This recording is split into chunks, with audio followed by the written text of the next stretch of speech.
കണ്ണില്ലാത്തപ്പോൾ മാത്രമേ കണ്ണിൻ്റെ വിലയറിയൂ. കണ്ണ് മാത്രമല്ല, നമ്മുടെ ഓരോ അവയവങ്ങളും വിലപ്പെട്ടത് തന്നെ. പക്ഷേ അവയുടെ വിലയറിയാൻ ഒന്നെങ്കിൽ നമുക്ക് അവ നഷ്ടപ്പെടണം. പ്രതികൂല സാഹചര്യങ്ങളോട് പൊരുതി ജീവിത വിജയം കൈവരിക്കുന്നത് മഹത്തരം തന്നെ. അതിനേക്കാൾ മഹത്തരമാണ് ശാരീരിക വെല്ലുവിളികളോട് പൊരുതി വിജയം കൈവരിക്കുക എന്നത്.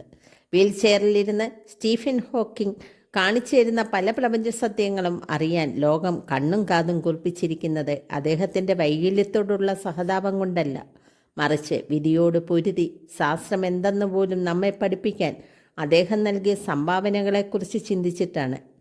ബീഥോവൻ്റെ സിംഫണി ഇത്രയേറെ മധുരതരമാക്കുന്നത് ആ സംഗീതം അദ്ദേഹത്തിൻ്റെ ഉൾക്കണ്ണിൻ്റെ സൃഷ്ടിയായതുകൊണ്ടാണ്. ഹെലൻ കെല്ലറിൻ്റെ ജീവിതം വായിച്ചാൽ ജീവിതം അടുത്തവർക്ക് പോലും ഒരു വട്ടം സ്വയം പൊരുതുവാനുള്ള കരുത്ത് ലഭിക്കുമെന്ന് ഉറപ്പാണ്. അറിയപ്പെടാത്ത ഒട്ടേറെ പേർ ലോകത്തിൻ്റെ പല കോണുകളിലായി ഇനിയുമുണ്ട്. ഇവരൊക്കെ തന്നെ നമുക്ക് പകർന്നു തരുന്ന പാഠം ഒന്ന് തന്നെയാണ്.